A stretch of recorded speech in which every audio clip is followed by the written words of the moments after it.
Hello. How are you? Good. How are you? I'm good. Should we start the show? Let's do it. Hello and welcome to episode number 848 of the Player One podcast for Tuesday, February 14th, 2023. I'm your host, Chris Johnston, and with me as always from Canada is Mr. Greg Seward. Just got back from laying off Phil. And boy, are my arms tired. Wait, what? What? What did you say? Laying off Phil. Laying We laid off off Phil. Phil. He's not with us anymore. Oh, right. We got inspired by all the tech layoffs and Yep. we had to do it too. Yep. So we sat him down, said, Had hey, a long heart to heart. it's just not working out. 30 buddy. seconds. Yeah. Yeah. No, he came up with an excuse that he was sick or something, and so that he could watch the Super Bowl, which I Yes. know he is a big fan of. Phil is a big Superior Bowl fan for sure. The Superb Owls. Yeah. Yes. So watching Super Bowl right now. No, he's actually sick. Yeah. We did not fire him. No. And it not was yet. not an excuse because, it's Phil. He doesn't care about sports. But we're here. That's all that matters, right? Am I right? That's how I feel. Exactly. Hey, I'm caught up with The Last of Us now Me too. on HBO. Because they are not showing a new episode tonight. They showed it on Friday instead. To avoid the Super Bowl. To avoid the Super Bowl. Yeah, it makes sense. And that's a great show. That's just It's funny, like so many. There's like two scenes now where obviously I know they're coming. Mhm. 3 scenes where it's like I know they're coming because I played the game a couple times and still gets you right in the feels. It still gets you. Yeah, totally. I feel the same way. I thought the way that they handled some of those scenes were great. Mhm. And I'm mostly off of Twitter now. And I've been using RSS to stay on top of the news. I went back to an RSS reader.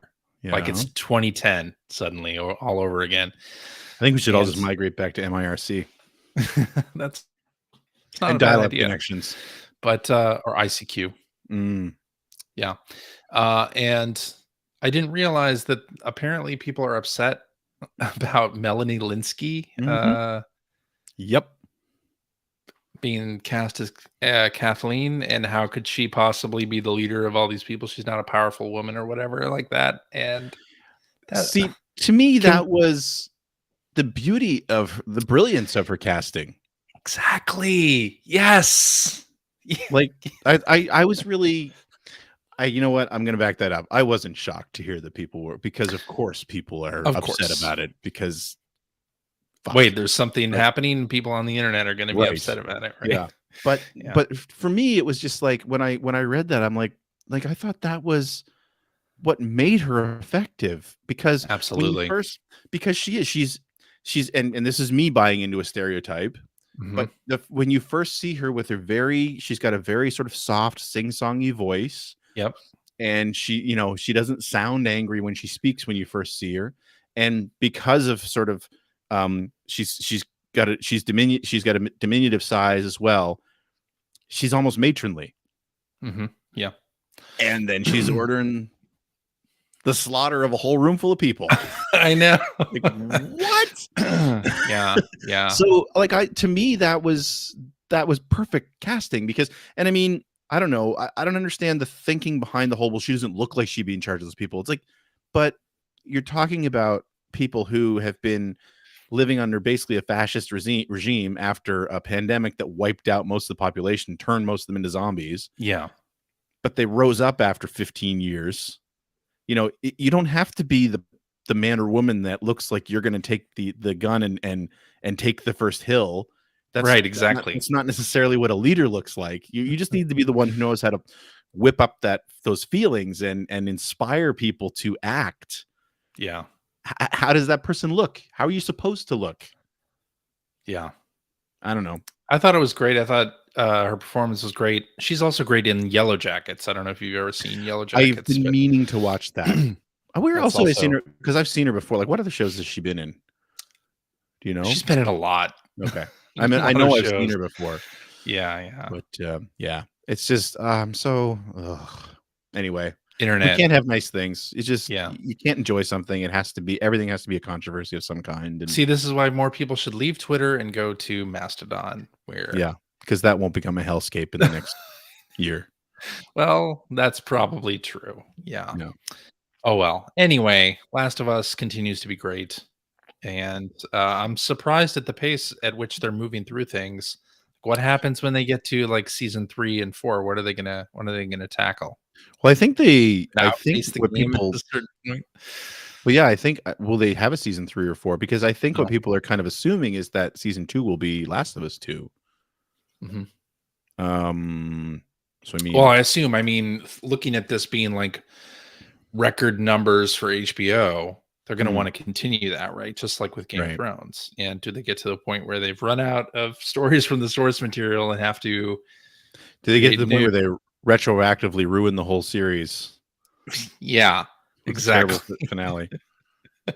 But I guess then also, with The Last of Us Part 2 being the way that it is, and some of the story beats in that game that happen, what does that do to people who are following The Last of Us only as a television show? See, I think that so far I really like what they've done because they've made some changes from the Mhm. video game plot points, which is great. But I like how they're using this medium. They're using the strengths of this medium as opposed to video games. I love seeing the backstory for Bill. Oh yeah, that was great. Something that was only really hinted at in the game. Mm. And I mean, I know it was changed, obviously, like how that episode ended is not how Bill ends up in the game, which is fine. I think that's great. But like giving that character 45 minutes of plot and exposition, it's not something you could do in the context of a video game where he's not the main character. That's true. Right. Very true. And it's the same thing with Henry and his little brother. I loved how, because again, you meet them and you know them in the moment and you know snippets of their past based on what they say to you in the game. But like even having the chance to see them sort of in parallel to Joel and Ellie getting into the city, and even before that, like I loved being able to see them fill out the story points for those characters that were great in the game already, that I really loved in the game already. Yeah. Like it's nice, but again, it's the strength of this medium, right? Like you couldn't do that in the game, not easily, and it'd be hard to do it well. So yeah, I really love that they're doing that, and it's not just a beat by beat retelling of the stuff we've already seen in the game. They're still using the game's plot and plot points as a framework, which is great. Yeah. But they're really building around it, which I'm really enjoying a lot. Yeah. I want them to maybe do more. Like the first couple episodes had that bit where it was sort of a cold open where they went and did some fleshing out of the pandemic in general. And I like that bit as well. I almost want more of that. And I want more of just what happened around that whole thing. So we'll see. When they were showing the first sort of the beginning of the outbreak, that was cool to see, because again, that was very cool in the game, right? You're living the moment in the game where it's true. No, I'm really looking forward to it. How long is it supposed to be? Do we know? Like 10 episodes. Yeah, see, so we're already almost halfway through then, or we are halfway through. We are halfway through. Yeah. So, well, it's great. Yep. Love it. All right, let's talk about some video game news. Was there Did you know? Of course there was. There was a Nintendo Direct this past week. Did you watch the Nintendo Direct? I did. You did? Mm-hmm. Awesome, because we're going to talk about it, and it would have been bad had you not seen the Nintendo Direct. It would have been awkward. Would have been a little awkward, yes. A lot of news coming out of that. So they kicked it off with an announcement that I really loved, and that's Pikmin 4. with a puppy. with a little dog. I forget what its name is. Puppy. Something like that. Is it Puppy? I don't know. No, I'd it's call it some puppy. it's some cute something or other. And it looks great. It looks fantastic. And I can't wait to play it. And I loved Pikmin 3. Pikmin 3 was the first Pikmin game that I finished. I don't know if you know that. I played Pikmin 1 and 2, but I had never finished them. Oh, really? Neither did I. I finished the third game, though. Oh, yeah. You really On the loved Wii that. I U. remember that. Yeah, super fun. And in fact, I double dipped. I have it on the Switch as well. That's really unlike you. I know, right? Yeah. Yeah, it truly is. When they announced 4 last summer, they put 3 on sale. One of the rare Nintendo sales. So it was like $45. I was like, this is as low as it's ever going to go. So Right. I guess I'm picking it up. So I'm excited about that. That comes out in July. I'm very excited. Samba de Amigo. I didn't expect that. Did not expect for them to announce Samba de Amigo Party Central coming this summer. It's going to have over 40 tracks from popular genres. And it's going to have, of course, post-launch DLC content. Of course. Yeah. But is it going to have Maraca extensions for the That's a good question. I mean, They did that with the Wii remotes. You have to have the real life noise, right? It's Well, yeah. important. Yeah, for sure. For the immersion of Samba de Amigo. For me to Man, relive my Dreamcast days, you have to have those beads in there. It's Real Maraca sound. yeah, it was when I saw that reveal, all I was thinking about is how much I loved that first game. Yes. Playing that on the Dreamcast was just in the office. And then I remember that year I actually carted the whole thing home on the plane from Chicago to Halifax over Christmas just to get my relatives to play it. And they all were. All my aunts and uncles and stuff were all super into it. Nice. That game was so much fun. It is. And I'm hoping this time out it's going to be better than the Wii version. Yeah. Which I never played a whole lot of, but it didn't seem too terribly accurate with the Wii Mote. Yeah. But maybe with the Joy-Con it'll be more accurate. Anyway, it looks great. I really enjoy Sega bringing back some of its Dreamcast stuff. You know, Super Monkey Ball. They've done an update of that. They're doing this now with Samba de Amigo. There's that Cosmic Smash game that Sega keeps teasing. Oh, the one where the games are girls. Is that what it is? No, Cosmic Smash is like it's like a racquetball kind of game or like a breakout game. There was some stream that your best friend Mike showed me the other night where it's one of those like, you know, reimagining items as women. Where like there's Afterburner is a character and I don't know what it looks stupid, but it's a thing. Yes. And the trailer was very confusing. So that's what I thought. I think that's for a mobile game, and that's like yeah. a Yoko joint. What? Yoko Taro, the guy who did Nier Automata and all that. Like he dabbles in mobile games. Okay. And yeah, that's one of those. But I won't be playing it because it's a mobile game. Yeah, same. All right. Advance Wars 1 and 2 Reboot Camp. Yeah. We got our updated release date, April 21st. I'm kind of glad they didn't shadow drop it. Not because I don't want to play it right away, but I just didn't want to spend more money this month. It's an expensive month suddenly. I know. That's what I mean. Partly because of this Nintendo Direct. Yeah. So no, but super excited that that's finally got a release date. You know, totally understand why it's taking this long, and that's fine. But yeah, really excited to play that. Man, I loved Advance Wars so much on the portable systems. Yeah, me too. So yeah, excited to pick that up and play it again. Hopefully this will bring back some of that I hope so. Some of that feeling. Yeah. It's got online play too, right? Oh, does it? Maybe. I don't know. But I'm excited about it. All right. Mario Kart 8 continues to get DLC waves.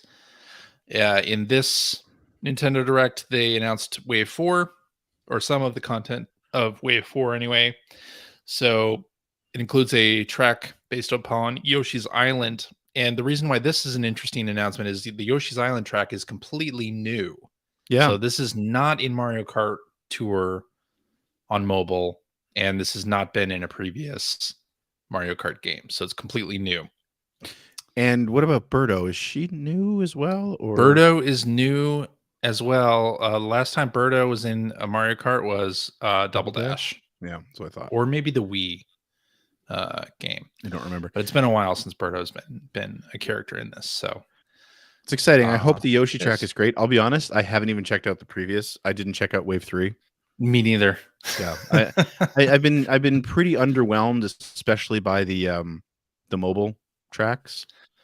They're okay, but the first one I played I loved because I love the idea of them where they sort of loop back on themselves and reconfigure change for different laps. Like that's great. But the real world settings are just boring. I think it was Paris. Was it Paris in the first drop? I think so. Yeah. Yeah. Well, Metroid Prime Remastered got shadow dropped. And everyone was excited about the Hi-Fi Rush, and Nintendo was just like, "Hang on, yeah, we'll shadow drop something for you." Yeah, you think that's a shadow drop? Yeah, yeah. That we've been hinting at for 5 years.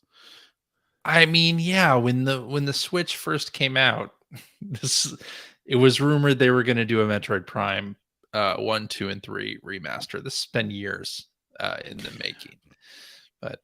But again, if those rumors were ever true, or if it was a sort of, I'm going to manifest this because I want it to happen. Exactly. We want it to happen so badly that it becomes a rumor. Yeah. Yeah. So, it's super exciting. Obviously, we'll talk about that later. Yes. Yeah. Shadow dropped during the Direct, and there's a physical version of it coming out on the 21st or 22nd, something like that. So is Phil buying it twice? Probably. I saw somebody online say, well, if I buy the digital and then buy the physical, will the saves transfer? And it's like on Switch, the saves don't transfer or don't actually save to the cartridge. They save I know, but I think memory. So why? I think the question is it like I don't know. I'm not using the right terminology here. Probably like the ID the same or something like that. Right. Will it recognize the save file between the two versions of the game? I would assume it would, but I don't know. Well, I think on PlayStation, at least during the PS4 era, I don't think it did. Oh, really? Yeah, there was some kind of thing where it didn't use your save or something like that. Okay. But anyway, Metroid Prime Remaster. We'll be talking about that later. Yeah. All right. Game Boy and Game Boy Advance have been added to Nintendo Switch Online.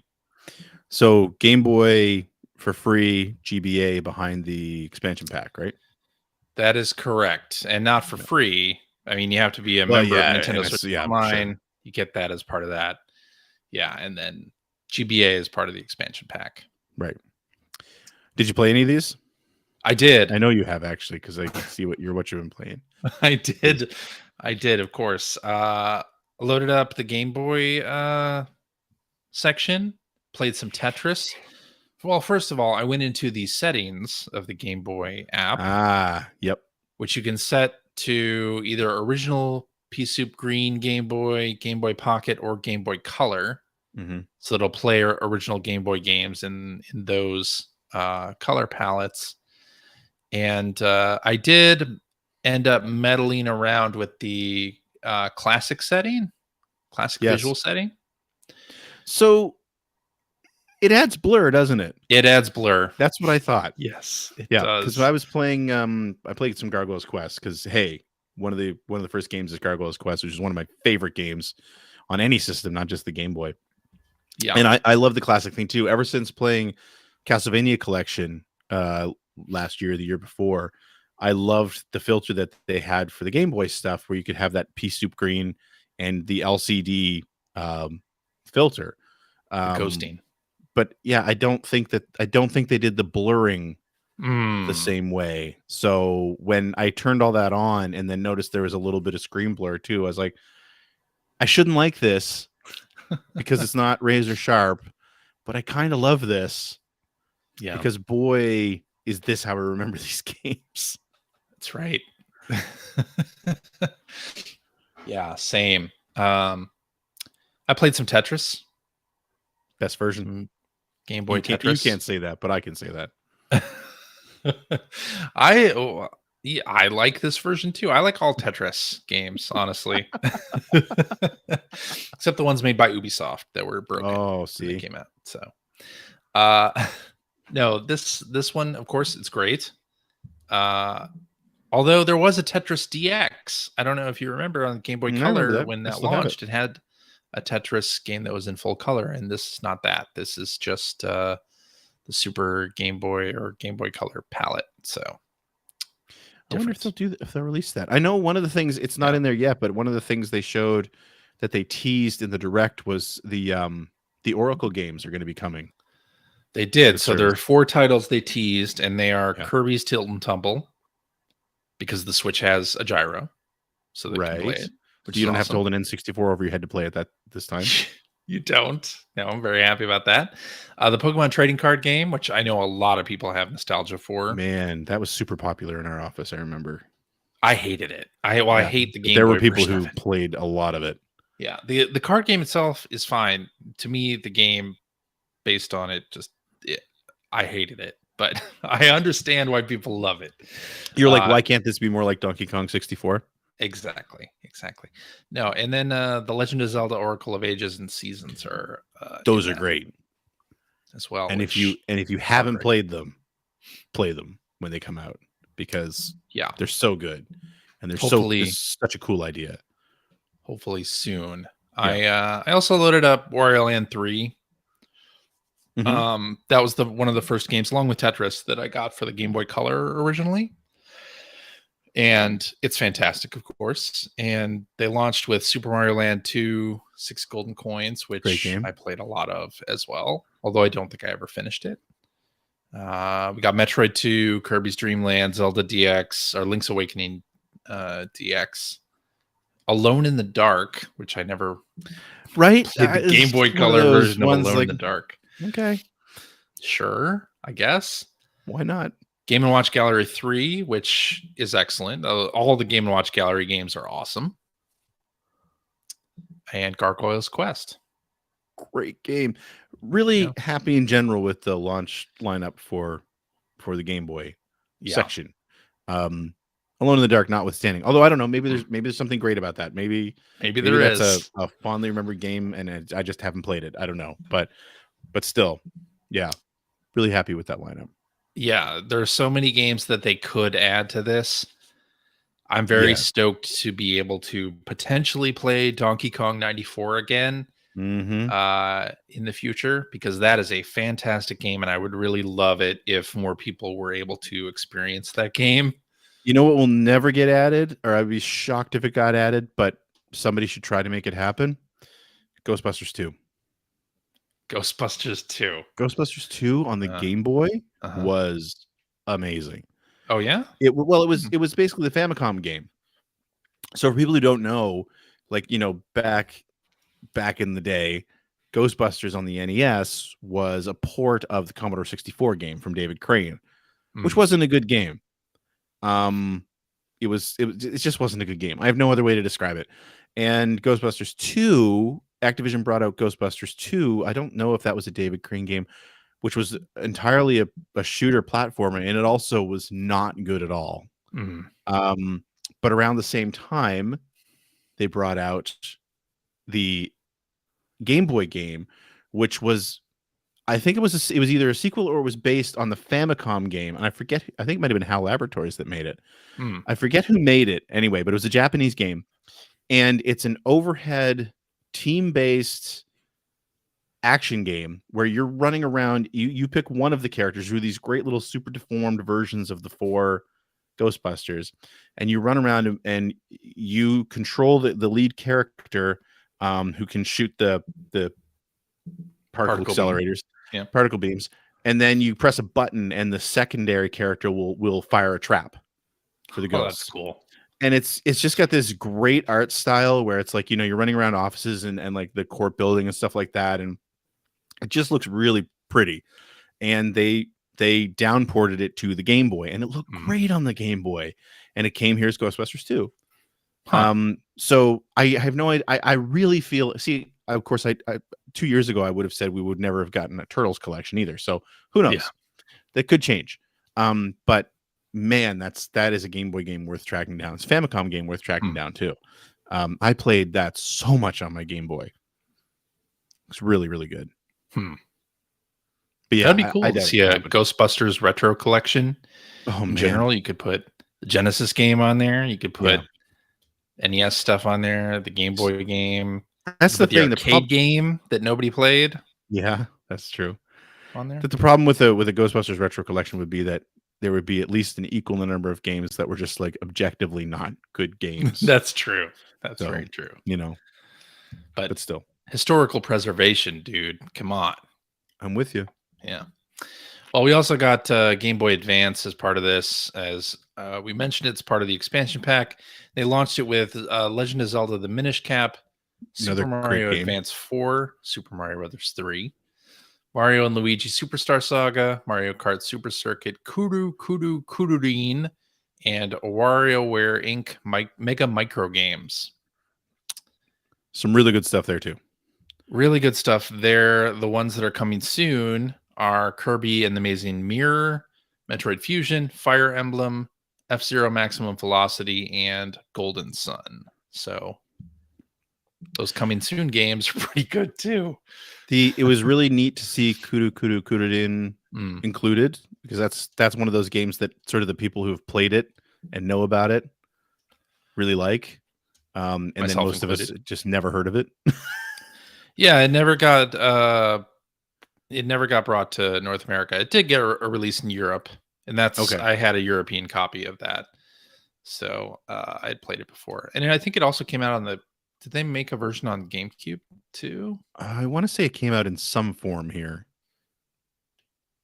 didn't it? Or on the Wii or something. I don't remember. Yeah, but it's a great game. Yeah, it's a lot of fun. Of course, it's got Mario. WarioWare, fantastic. Still my favorite WarioWare, the first one.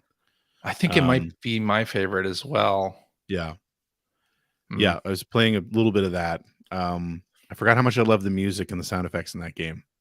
It's great. It sounds great. I had forgotten in general how great the Game Boy Advance sounds. Yeah, when you get past sort of the hissing, it's it always has a little hiss to it. It always does. Yeah. But yeah, and Minish Cap, again, another great Zelda game that I feel like a lot of people probably didn't play, but absolutely worth playing. So really happy to see that on there too. Yeah. I hope I'm hearing we're saying how there's going to be that F-Zero game. I believe there was at least one F-Zero game that came out on the Advance that didn't come out here. That's right. Yeah, so it'd be cool to see that get on the service too. I agree with that. And that Super Mario Brothers 3 game, they included e-reader levels. Oh, so cool. You'll remember, I think they did this on the Wii U as well for the Virtual Console release. I think you're right. Of this, where they included the e-reader levels, and those are pretty fun. Some of them are remakes of Super Mario Brothers 1 levels, and you have, I believe, some mix-ins of mechanics that are in like Super Mario Brothers 2 USA in here as well. Okay. So that's pretty cool to be able to revisit those levels. Yeah, for sure. Overall, pretty happy with both of those series system launches. I am too. I'm very happy. Yeah. Maybe Game Boy Advance especially, because I have great memories of the Game Boy Advance. Yeah. And those games hold up. Oh, yeah. Like you could say for a lot of games like the NES, stuff, and even some of the N64 stuff, that those games don't hold up nowadays. Yeah. But Game Boy Advance, those games still hold up quite well. All right. Agree. Well, Splatoon 3, they announced some DLC waves. This was a really weird announcement where they announced the DLC waves are like skins for the hub world in Splatoon 3. So you can have the hub world from Splatoon 1 and 2, but they don't offer anything from those games. It's just a skin for the main hub world, I guess. Like the weapon shops, the clothes shops, they all are still going to sell the same items that you could get if you were in the Splatoon 3 hub world. So I don't really get what they're going to be charging for here. Now, if they had said, okay, here are those hub worlds plus the entire single player campaign from Splatoon 1 and 2 in 3 or something, especially Splatoon 1, like nobody played that campaign. It was on the Wii U and it was a really good campaign. So, but apparently that's not the case. And then they announced a single player DLC called Side Order. Yeah. That looks interesting, kind of going with an avant-garde sort of presentation there. They showed an inkling in like this all white environment. Yes. Yeah. And I'm curious to see what that is, but I really wasn't excited for this. And considering I'm a big Splatoon fan, I wonder what they're going for here. Are you a big Splatoon 3 fan? Yeah, see, that's exactly the answer I was expecting. I haven't finished that campaign. I mean, I love Splatoon 3. It was in my game of the year list. It was in top 5 favorite games of the year. But only the multiplayer. With a lot of caveats, though. Yeah, only the multiplayer. Yeah. I wish they would do more with that, but oh well. They're giving us a lot of free content with the seasons that they're doing. So, and then of course, the big event, the main event, Tears of the Kingdom. We got a new trailer that revealed some new gameplay elements, including some new enemies, including some kind of vehicle mechanic. I don't know if you saw him, Link riding around on what looked like a tractor. Yeah, he's standing out front with like the two. Yeah, it was weird. So maybe cribbing a little bit of Banjo-Kazooie nuts and bolts in there. You can make your own vehicle. I don't know exactly what it is, but it looks interesting. It's close too, right? When does it come out? June? May July? 12th. May 12th, even earlier. Yeah. Yeah, I don't know. I'm going to play it because it's Zelda. Yeah. But I really would like to hear if they're going to change up the format at all from Breath of the Wild. And what you're talking about specifically is what? A few different things. Obviously, the breakable weapons. I still hate that. Yeah. We found out on Slack this week that Phil only played a couple of hours of Breath of the Wild. Yeah, I was shocked. Destructible weapons. I was like, whoa. Yep. I if he told us that, I'd forgotten about it. I'd forgotten as well. And, even something along the lines of the limited use of the Master Sword in the previous game, I think more than anything else, I made my peace with the breakable weapons. But then when I got the Master Sword, it's like, okay, now you have to let it recharge. Like, really? Okay. That and dungeons. I like some real dungeons. I shouldn't say real. I like some Zelda style dungeons. Yeah.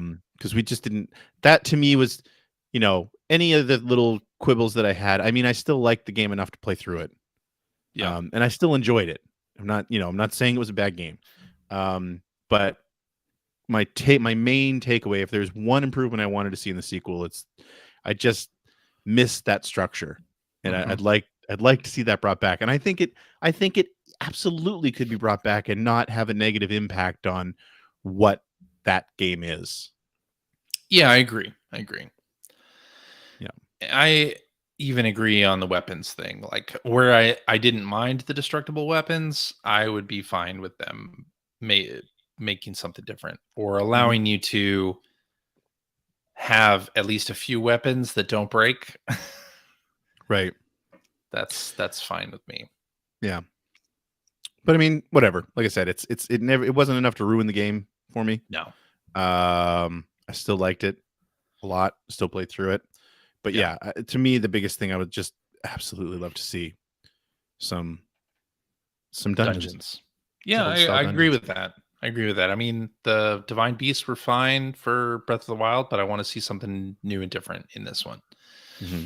So I'm excited about that. And hey, a new amiibo was announced as well. They still make those? They still make them. I haven't bought an amiibo in so long. I buy them selectively.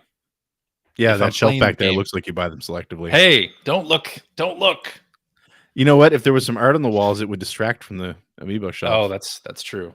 I think I mentioned it. I have a wall-mounted amiibo display case thing now. You should mount that on a wall. I should. Should put it on the wall. Eventually. Actually, probably pretty soon, but we'll see. Sure, whatever. The other thing that made news before the Nintendo Direct actually is that the manufacturer's suggested retail price, Tears of the Kingdom, $69.99, Nice. which is a $10 increase from Nintendo's usual pricing structure.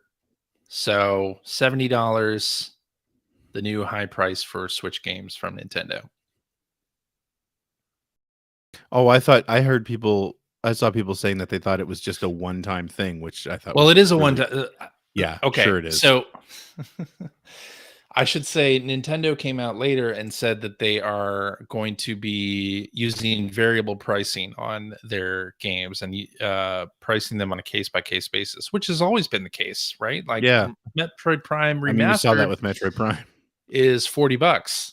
Yeah. And I mean, they've done that more than a few times where they don't just use the highest tier price. So maybe that'll be it. It sounds like that's how they're going to do things going forward, and that 70 will be the new sort of high tier. So yeah, it's going to be. I mean, that's going to be the new regular price. I mean, it's the new regular price on the other consoles too. So yeah, that's what I mean. So yeah, that's why holding on to hope that it won't be the standard price for most of their games is crazy.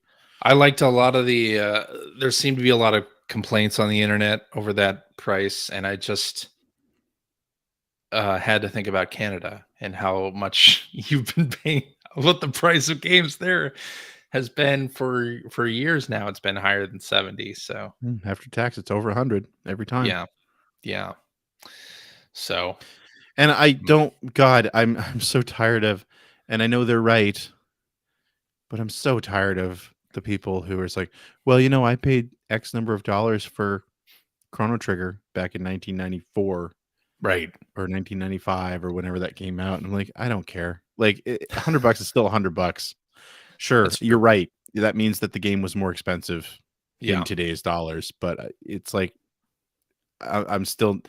That's not going to magically make me feel better about how much I have to spend on a video game at this point. That's true. So, well, games have always been an expensive hobby, and when the US dollar is doing so well and Nintendo has a shot at like evening out some of their losses due to currency fluctuations, I think that's probably part of what this is too. If you can get 10 extra dollars out of people, why not? Yeah.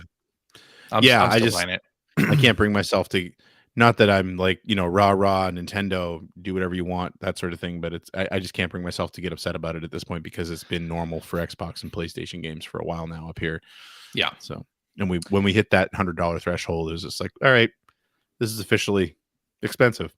Yeah. So, well, the thing now is, they brought back the voucher program for North America, which has been around in other territories it never went away actually over the past 5 years.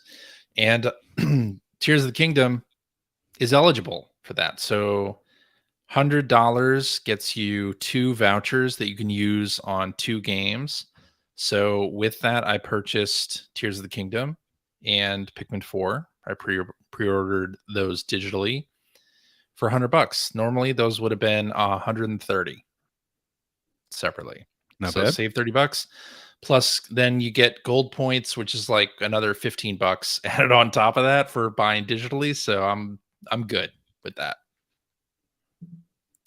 Yep. Alrighty. We are at what you've been playing. I'll kick us off. You do Although that. we'll probably both be talking about similar games in this. Let's start with the Minish Cap. So the Legend of Zelda: The Minish Cap came out on Game Boy Advance. I don't remember exactly like what came out around the same time, but I remember that I barely played it on the Game Boy Advance. I feel like that was a lot of people's experience. I don't know why, Yeah. but yeah, it came out in 2004. Hmm. Yeah, and I don't remember exactly, but I did not play a whole lot of the Minish Cap, and it was one of the ambassador games on the 3DS, and I never played it on the 3DS either. Maybe it was because it was the same year as the DS coming out. Oh, was it in Yeah, 2004? Was that? 2004. Oh, maybe, possibly. But now I And it was decided to give it a shot. Give it a real And? shot this time. And I am really, really enjoying it. I've collected 2 of the elements so far. On my way to the 3rd in the beginning of the game. I'm sure there'll be some catastrophic thing that happens when I collect all the elements that'll double the length of the game. When has that ever happened? I know. And I'll be fine with that. But I'm really quite enjoying it. I'm definitely farther than I ever got back playing any other attempt to play it. So, and part of it is I think when I stopped playing it before, I ran into a situation where like I played up to a point and I just couldn't figure out what to do next and stopped and just put it aside for something else. Mm-hmm. But in this digital world where you can go on YouTube or search Google for exactly the section of the game that you're in, quickly scan the walkthrough, see, oh, I'm supposed to go there next, and then put that walkthrough aside and continue playing it, like to use it as the hint for the next thing that you're supposed to be doing. Like that has gotten me through. To cheat your So game far. and yourself? Basically, yes. Rock on. And some of these things I don't know that I would have figured out. It would have just like led to frustration with the game for You me. would have figured it out. I probably would have figured it out, but to like I don't know.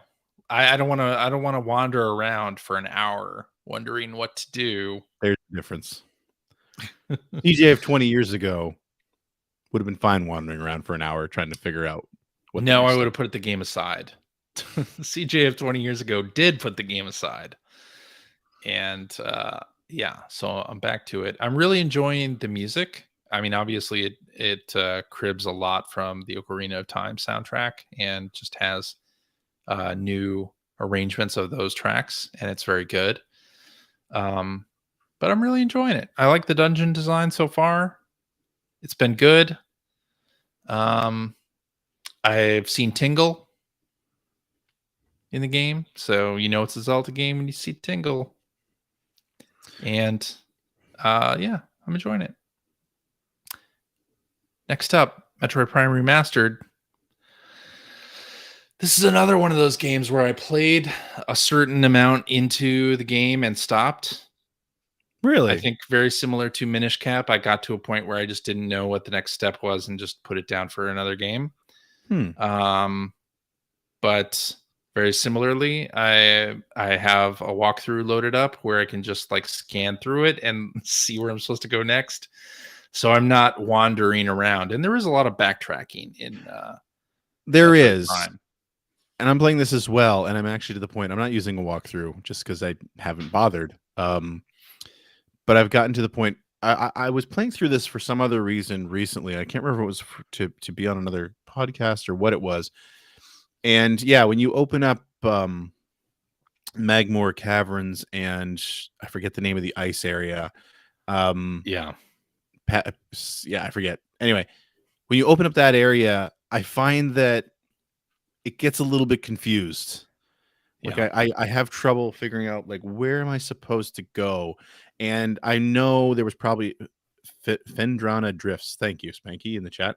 I know the game probably told me where I'm supposed to go next, but I've lost it somewhere, and I'm not sure what to do. And I know like the way that the hint system works in Prime is that if I wander around long enough, it'll pop up on screen and say like you should go here.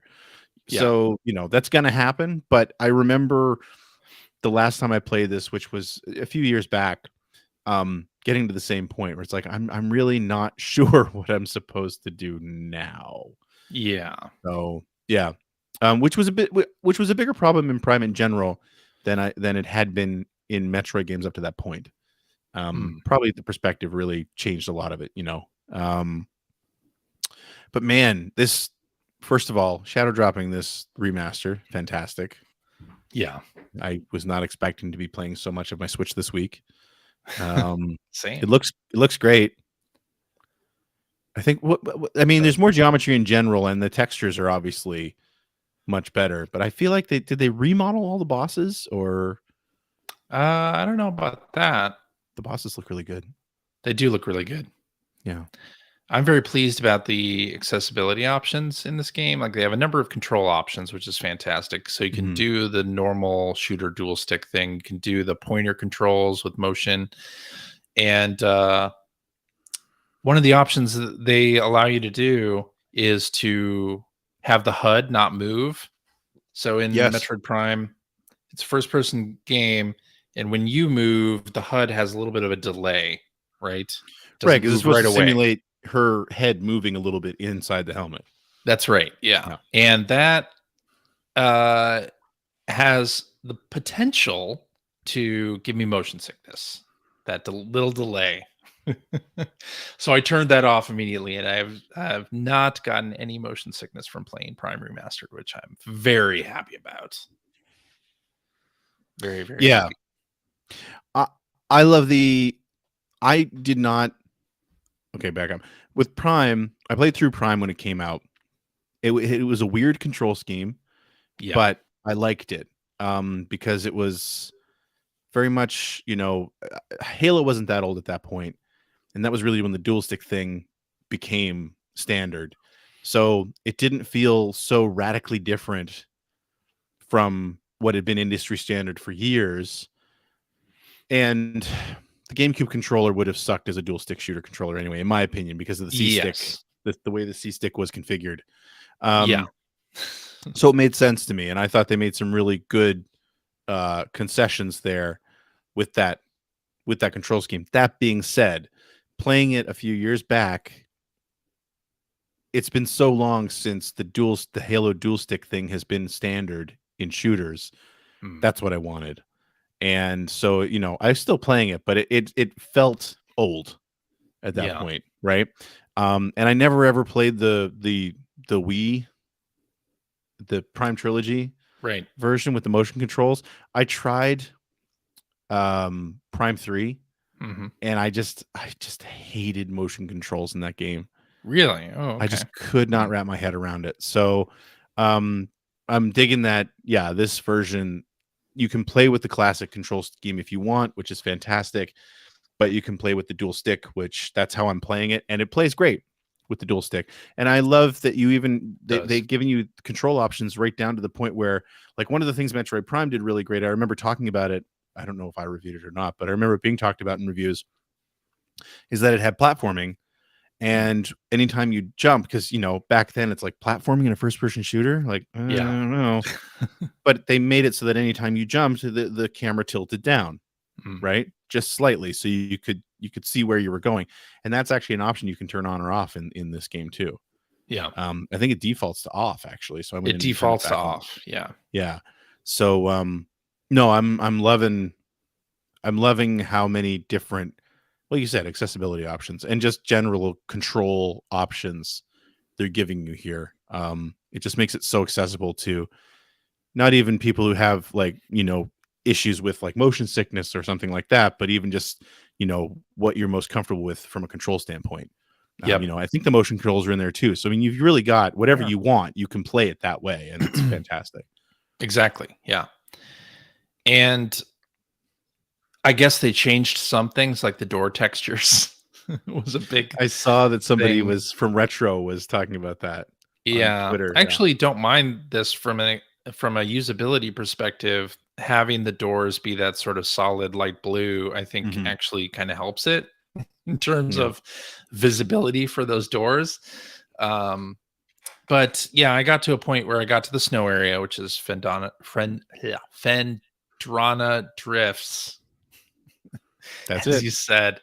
And I didn't know where to go. Like I basically Yep. like did the area where I went as far as I could straight down one path and then checked all the doors that I could get to and was like, what the hell do I do next? So I loaded up a playthrough on YouTube, fast forwarded it to the point where I was at, saw where that person went, and was like, okay, I'm going that direction. And now I'm back on track. So Yeah. I keep waiting to have that moment. I'm kind of backtracking all over the place and just looking around. I haven't, like I said, I haven't loaded up a guide yet, but I vividly remember getting stuck on this a few years back too. I got the So, space jump boots. So I haven't got that yet. I got the Varia going. suit, I think. I got the Varia suit. I Was the got last thing I got. the boost, the ball boost. I haven't got that yet either. My balls are not boosted yet. So I'm sitting pretty. On The boosted guy, balls. the video walkthrough that I was watching went and collected a missile tank. Also, like right at the point where I'm at, where I saved. So I'm like, oh, good. Like as soon as I load up, I'm going right to that point, getting the missile tank. I think I have like 35 missiles at this point in the game, which is nice. But I'm enjoying the hell out of it. It's been such a nice week Yeah. having that plus the NSO Game Boy Advance and Game Boy stuff.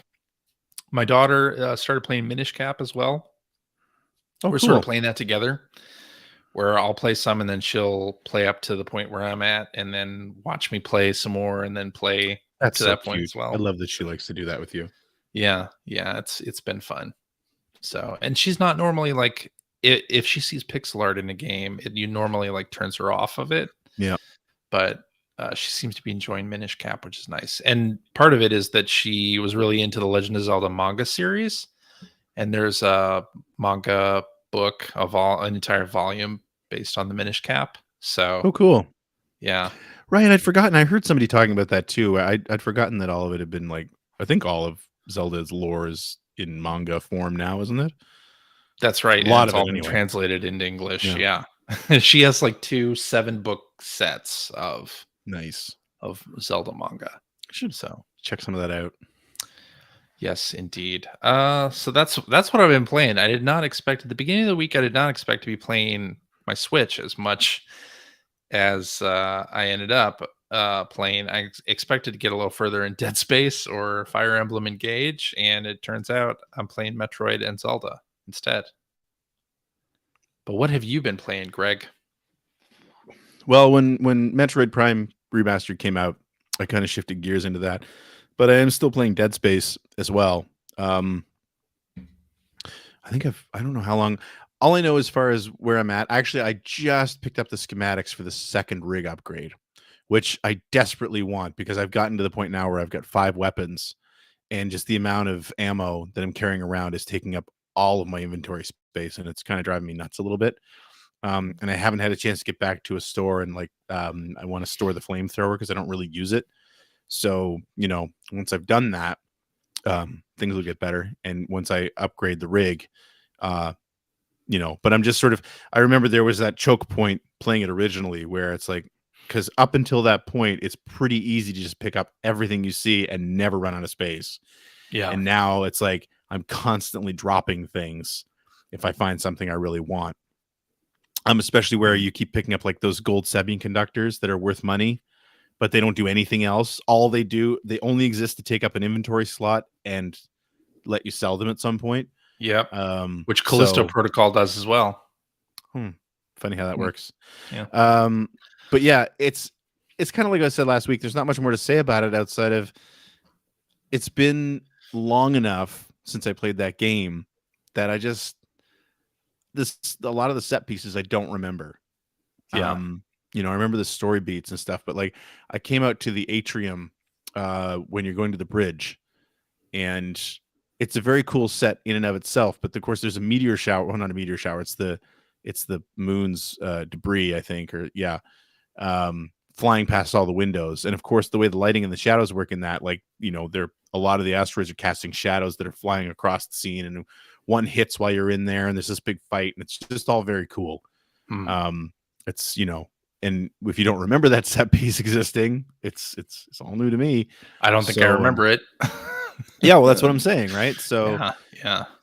And the story is getting more and more freaky, which is great. No, I'm just, man, I'm loving it. Those two games, I'm just playing a lot of stuff in space right now. A lot of first person, third person shootery space stuff. And actually, there's a game that I didn't put on here that I almost kind of want to go and play afterwards, which I streamed the first hour and a half ish of it, which was Alien Isolation. This past week. And again, I don't have much to say about it that hasn't already been said, because I did play a little bit of it back when it came out, but I'm still so taken by how perfectly they captured the look and feel of especially the first film. Although the game actually, it's funny because some of the set dressing clearly looks like some of the James Cameron stuff. Like I noticed it while I was playing early on, where you can see Ripley, not Ellen, but her daughter, who's the main character. She's welding something at the when you first meet her, and the door that the guy who's coming to speak to her walks through is clearly based on the pressure doors from Aliens. But then, you know, you've got sort of that sort of quilted, padded look to all the walls from that the Nostromo had in the first movie. Yep. So I mean, yeah, it's just like you're walking around the Nostromo. And I didn't get very far. I never saw an alien in the hour and a half I played it. I saw its tail at one point. But because I wanted to stop and look at everything and, you know, like just sort of take it all in. So it's a game that I've always meant to play, and I'm just kind of in that, you know, between Metroid and Dead Space, kind of in the mood. You know, two games that I think clearly drew inspiration from the Alien films. So yeah, I might go back and play that. Plus, there's 2 bits of DLC that you actually play as the characters from the first movie, that I want to grab before they're gone. You know, and you never know when stuff like that's going to get delisted. And yeah, so awesome. Mr. Y in the chat is asking if the asteroid shooting is still bad. That's exactly where I am in Dead Space right now. That's the scene I'm at. That's the last shooting. That's the last, and it's bad enough that I turned it off. So yeah, it's still bad. There you go. Yeah. Anyway, that's what I'm playing this week.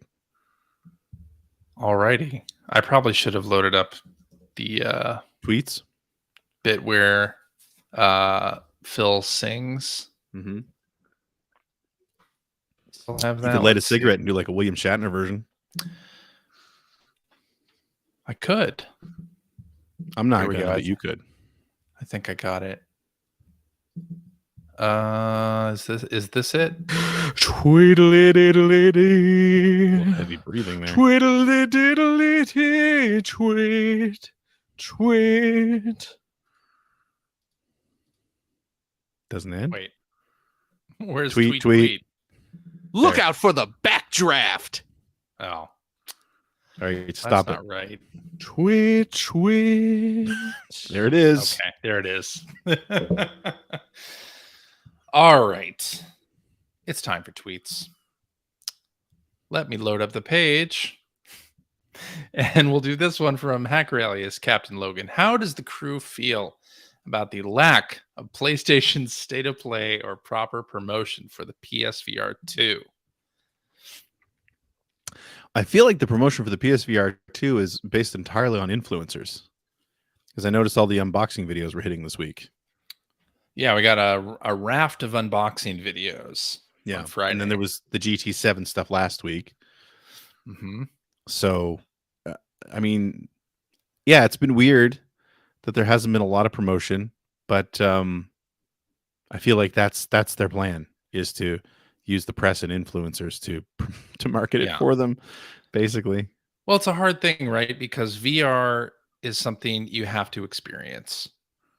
And honestly, what better way to do that than have influencers play it and unbox it and tell you what they think, right? Like that is probably better than doing a presentation showing off footage of VR games. Like I don't know if Right, a you've bunch watched of- a whole lot of footage of VR games, but it's really not that Doesn't interesting translate. to look No. at. It doesn't translate. You're right. That's a really good point. You have to Yep. be in the headset to really appreciate Yep. that. Now, one of the things that I keep hearing is that and we talked about this a little before, but now that people have it in their hands, it's really impressive tech. Yeah. So that's cool because it's expensive, but It's pricey, but it's I think it's going to be interesting to see how people react to stuff like eye tracking and the headset force feedback, the rumble the headset actually does. I'm really Because hoping that that's not headset available force, in other headsets, right? So yeah. I'm really really- hoping that helps to alleviate sickness issues. I hope I feel so like too. it might. I feel like it might. I hope so too. It's going to be interesting to me on the 22nd just to see how many people have issues with motion sickness, because there will be that, of course. Like if you've Right. never messed around with VR or have only done it in a limited way, you're gonna find out real quick what makes you sick in VR and what you can handle, Right. and how to adjust the vignette settings on some games that allow that. So yeah, I play the Quest anyway. I normally play seated in this chair right here, and instead of doing the turn with the sticks, I turn the entire chair around because I get motion sickness if I'm turning with the sticks and don't actually turn, like physically turn, I get sick. Right.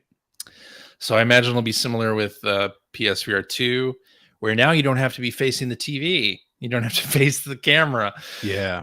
for tracking. So I imagine I'll be doing a lot of seated play and spinning the chair all the way around. So we'll see how that works out for me.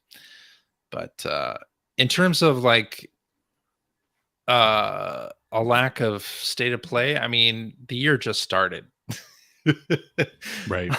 Like I think we're hot off Nintendo Direct, and that's like always a high, right? And expectations then always like look towards Microsoft or Sony, and of course Microsoft just did their thing in January where they shadow dropped Hi-Fi Rush. So I mean, I'm sure Sony will have something pretty soon. I like to let those happen organically and be surprised whenever they happen, right? Yeah, I think for me that's the same thing. I don't have an opinion on not having one so far this year because I don't pay attention to how frequently they happen anyway. Yeah. I just, when it happens, it's like, great, I'll watch that usually. Yep. And otherwise I just don't think about it.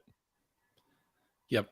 Maybe Call of the Mountain is their big PSVR 2 launch title. If they do a presentation soon, maybe we'll get that Astrobot announcement. Who knows? That'd be nice. I'd be all for that. For sure. All right. We got a question on Mastodon as well. Let me load that up. All right. Now that Game Boy, this is from hacker alias Namava, who says, now that Game Boy Color, and Game Boy Advance titles are on Switch, what games do you hope that Nintendo will include in the future, and why is it Mortal Kombat Advance? God. I noticed no one said Sega Genesis there.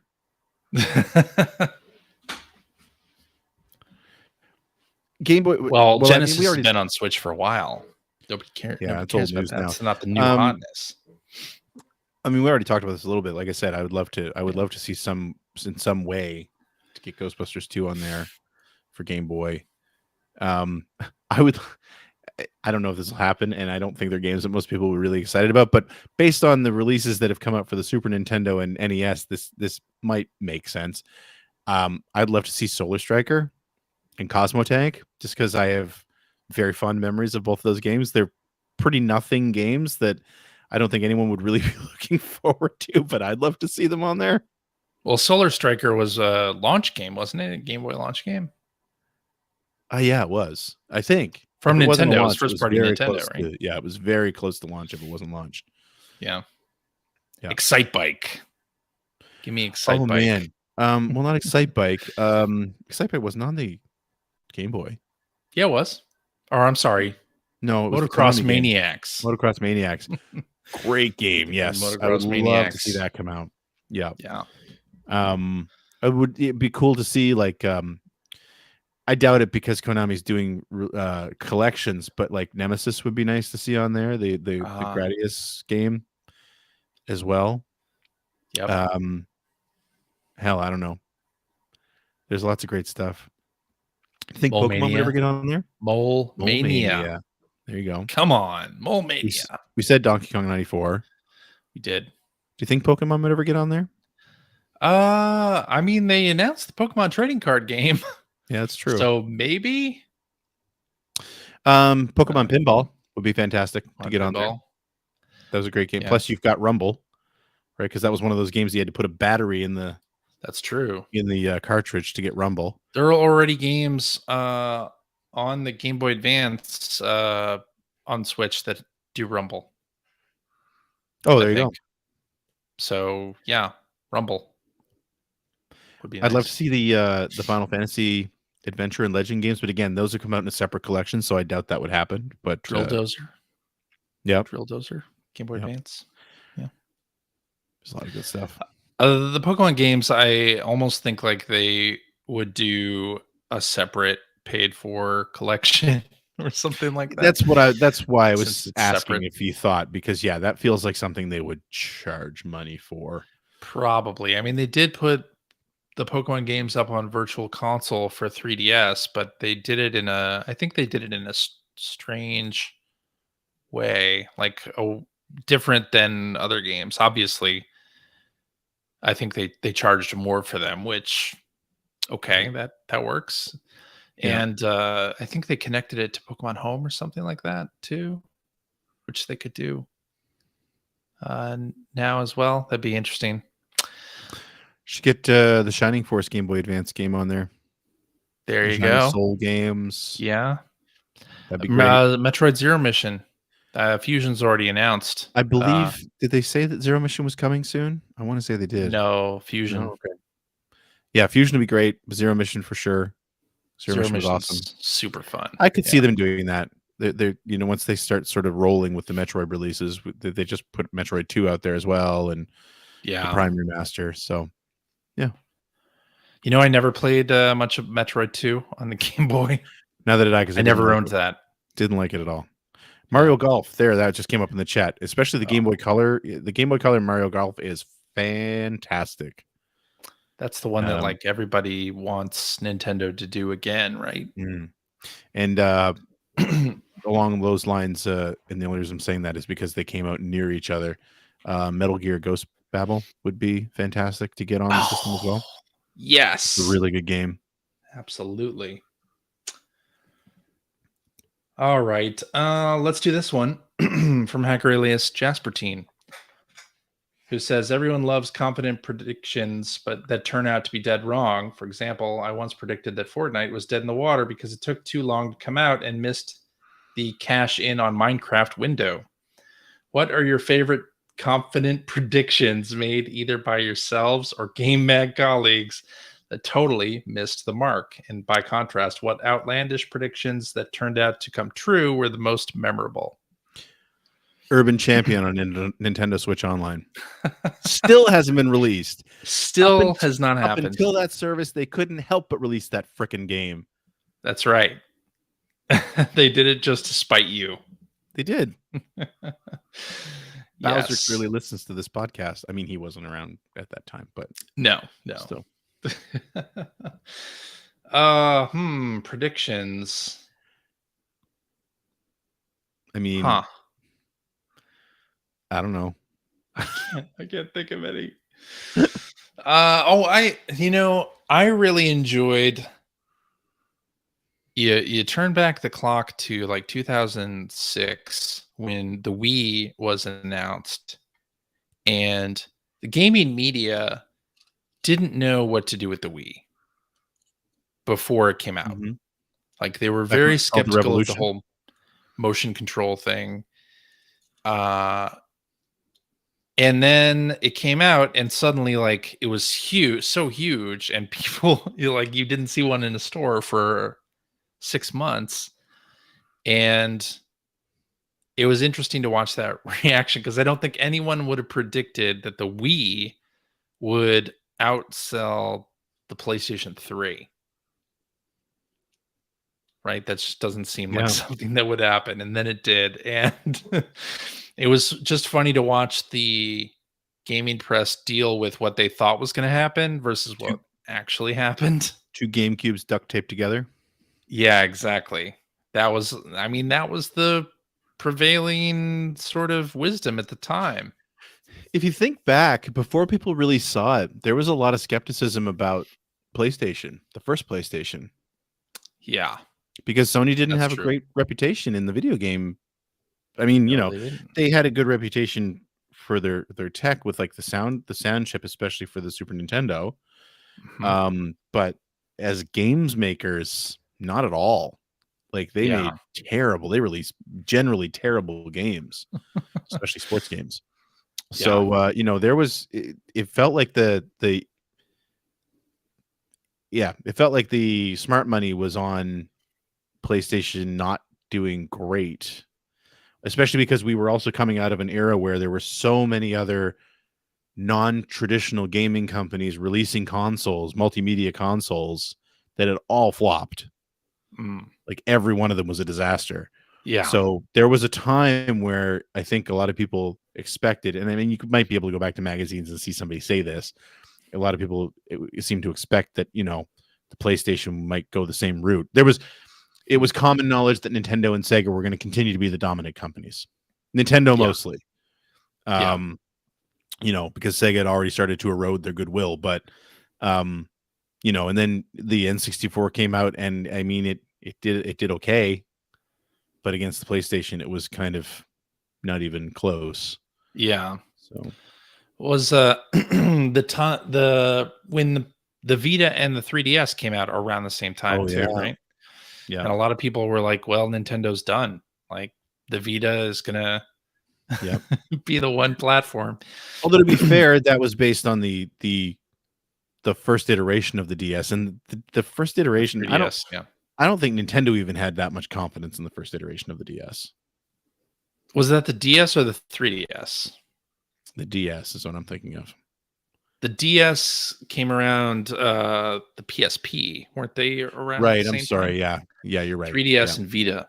Yeah. Although the PSP was the same thing. Everyone was just PSP saying was the same PSP thing. is going to own this market. And then it didn't. Just keep playing the same tune over and over and over again. Game Boy's okay, but the Lynx is amazing. Right. It's going to kill it. Game Boy's okay, And but Game Gear is amazing. Going to kill it. in the exactly in the chat, Scoop Joey mentioned the Mario Kart 8 polygon thing, where That was always stupid, though.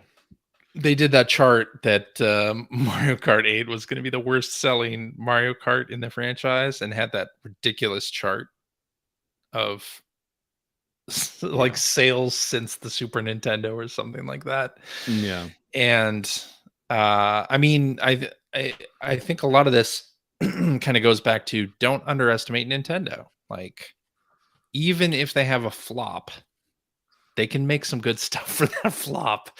Like you look at some of the Wii U was a definite flop, but had a lot of Mhm. really good games on it that have Games so good that all came to the Switch later. they all came to the Switch later and have been like huge. Mario Kart 8 is what, at 50 million or something sold. Mhm.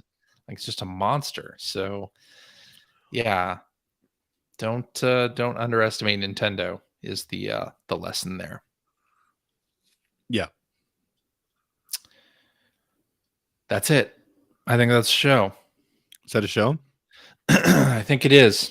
I'm happy with Okay. that. You happy with that? I couldn't be happier. There we go. Alrighty, and that is our show for this week. Thank you very much for listening. If you have a question for us or would like to comment on something you heard, you can direct that to at P1 Podcast on Twitter, or you can direct it to at P1 Podcast at mastodon.social. And we'll read all of those. Well, I still read some of the stuff I go on Twitter occasionally still for our listeners. Yeah, I do. But we also have a website, player1podcast.com. That's where you'll find our contact information. You'll find blog entries about Sega CD from Mr. Greg Seward. You'll find Generation 16 episodes as they happen. You will find links and all kinds of stuff in the show notes, including links to all the things we talked about. And a link to our Discord server where you can discuss this episode with us and our other listeners. If you would like to subscribe to the Player One Podcast, you can do so by going to player1podcast.com or to your favorite podcast listening app. I'm not going to list them off because I don't remember any of them, but you can go there. I don't remember what else Phil says. Oh, you can check us out usually live every Sunday night at, I'm going to say 8:30 Eastern time. 8:30 Wow, PM way to Eastern go time. against the grain. On YouTube and Twitch, Twitter, Facebook, at P1 Podcast, I think, for all of those as well. And if you like what you heard, and how could you? You can go to patreon.com/P1 Podcast and support the show. Maybe CJ can buy some, I don't know, a drill and some screws. Yeah. With your generous Something like Patreon that. funds. No, the funds go back into the show. It helps us keep the lights on, helps keep the servers up for a PvP or whatever that means. Occasionally pays for games and stuff that we play on the show. We play for the show, I should say. As an example this week, the Shadow Drop of Metroid Prime. The show funds paid for that, so thank you very much. And if you are a patron of the $5 variety, Cheap. you get access to our weekly after show where we play games crack-wise, do all the things we can't do on the regular show. CJ, do we have a game this week? We do, Greg. It's an Tell me EGM review game, just me How and is you. that going to work? It's going to be very interesting. You're I'm just gonna sit altering here the and listen to rules me go, a little I don't bit. know. I'm altering the rules a little bit. It'll be me versus you. In a way. Do I need to go get a okay. Anyway, that should be No. interesting. If you're curious about what those after shows sound like, of course, CJ actually posts after shows that are a year old, I believe. 2 years. 2 years old every Thursday. Thursday night. Every Thursday Yeah. night on our special feed for that. So please go check those out. But they're a lot of fun. And you should totally support our show. CJ. Yeah.